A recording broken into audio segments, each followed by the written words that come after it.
नमस्कार बंधुरा आमी अमर्त आपनादेर चैनल इंडियन फिल्म निউজ बांगलाते आपनादेर स्वागत।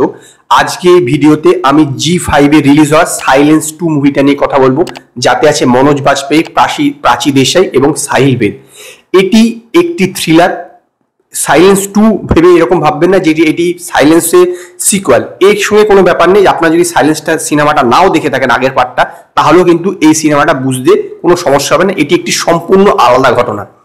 গল্পটা হচ্ছে যে মুম্বাইয়ের একটি বারে একটি শুট আউট হয়। সেই শুট আউটে একজন মারা যান, তিনি হচ্ছে মন্ত্রীর পিএ। তো এর পাশাপাশি আরো 10 জনেরকে ওই শুট আউটে মারা যায়। তো এর পিছনে আর আসল মোটিভটা কি, কেন এই মানে যে মার্ডার করেছেন তিনি শুট আউট গুলো এরকম ভাবে করলেন, কেন তিনি মন্ত্রী পিএ কে মারলেন, যাবতীয় কিছু জানতে হলে আপনাদেরকে এই 2.5 ঘন্টার এই সিনেমাটা দেখতে হবে। এই সিনেমাটার মূল যে বিষয়টা যেটা হচ্ছে সাসপেন্স, সেটা কিন্তু শুরুর দিক থেকে একদম শেষ পর্যন্ত কিন্তু একদম বজায় ছিল, খুব গ্রিপিং। এবং শুধু তাই নয় যে আপনাদের কিন্তু দর্শক ধৈর্য ধরে আস্তে আস্তে বিষয়গুলোকে শুনে দেখে বুঝতে হবে, কারণ এখানে প্রতিটা পয়েন্টই খুবই গুরুত্বপূর্ণ। একদম শেষে একটা দেশলাইয়ের বাক্সের জন্য পুরো জিনিসটা কিন্তু মানে রহস্যটা উদ্ঘাটন হলো একটা শুধুমাত্র দেশলাইয়ের বাক্সের জন্য। এবং শেষের দিকে যেভাবে এটা রহস্যটা বেরিয়েছে, এক কথায় কিন্তু অভূতপূর্ব বানিয়েছে। সত্যি কথা বলতে অভূতপূর্ব। তবে হ্যাঁ, এইটা আমি বলতে পারি যে এরকম নয় যে এখানে কোনো দৃশ্য দেখে আপনি ওয়াও কি দুর্দান্ত, এরকম কিন্তু কখনোই মনে হবে না। একটি থ্রিলার এবং শুরু থেকে শেষ পর্যন্ত একটা থ্রিল ভাব বজায় রাখা হয়েছে।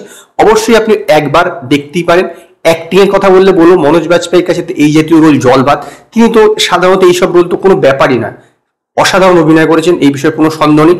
প্রাচী দেশাইকে আমার একটুখানি কাট লেগেছে, আর বাকিরা ঠিকঠাক আছে। এই সিনেমাতে কিছু দৃশ্য কমেডি আছে যেগুলো মোটামুটি আমার বেশ ভালোই লেগেছে। একটা সিন আছে যেখানে বলবে তুমি কি পুলিশের লোক, বলে হ্যাঁ, তাহলে আমার জন্য একটা চা বানিয়ে দাও, এরকম কিছু সিন আছে। নো ডাউট বেশ ভালো, বাকিরা প্রত্যেকে ভালো। এর মিউজিকটাও তো ভালো লাগেনি, কিন্তু বিজিএমটা বেশ আকর্ষণীয়। সবচেয়ে বড় কথা কি বলুন তো, যে এর যে একটা থ্রিল, যেটা মানে যে আকর্ষণটা, সেটা কিন্তু শুরুর থেকে শেষ পর্যন্ত বজায় ছিল। এইটা হচ্ছে বড় কথা। কারণ অনেক সময় কি হয়, উল্টাপাল্টা জিনিস দেখানো যায় থ্রিলারে, তাতে কিন্তু যে মূল যে বিষয়বস্তু থাকে তার থেকে ফোকাসটা সরে যায়। কিন্তু এখানে কিন্তু একদম সেটা হয়নি।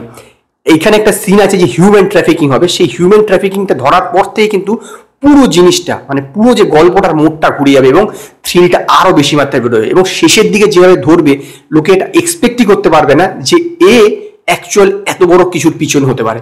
সমস্ত কিছুটাই পুরোপুরি ঘুরে যাবে শেষের দিকে, একদম শেষে। এইটা হচ্ছে এই মানে এই সিনেমাটা বড় ইউএসপি, যে শেষ পর্যন্ত একদম টান উত্তেজনা বজায় রাখতে পেরেছে।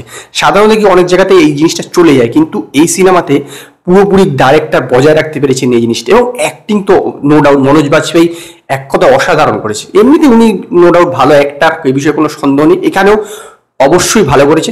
তবে আমি বলবো যে এটা একবার দেখতে পারেন, বারবার দেখবার মতন এরকম কিছু নেই। শুরুর দিকে বেশ কিছু টেকনিক্যাল ব্যাপার আছে যেগুলো একটুখানি কচকচে লাগবে, কিন্তু পরের দিকে বিষয়গুলো বেশ সহজ হয়ে যাবে। যেরকম বাহাতি সে যেভাবে কাটবে, ডানাতে কিন্তু সেভাবে কাটবে না, আলাদাভাবে কাটবে। এই জিনিসগুলো ধীরে ধীরে আপনারা বুঝতে পেরে যাবেন যত সিনেমাটা দেখতে থাকবেন বা তার গভীরে ঢুকে যেতে পারবেন। ওভারঅল অবশ্যই ওয়ান টাইম ওয়াচেবল এবং যথেষ্ট ভালো। নো ডাউট থ্রিলার হিসেবে শুরু থেকে শেষ পর্যন্ত আকর্ষণ বজায় রেখেছে, এবং সেই কারণে আমি সিনেমাটাকে 5-এর মধ্যে 3টে স্টার দেবো।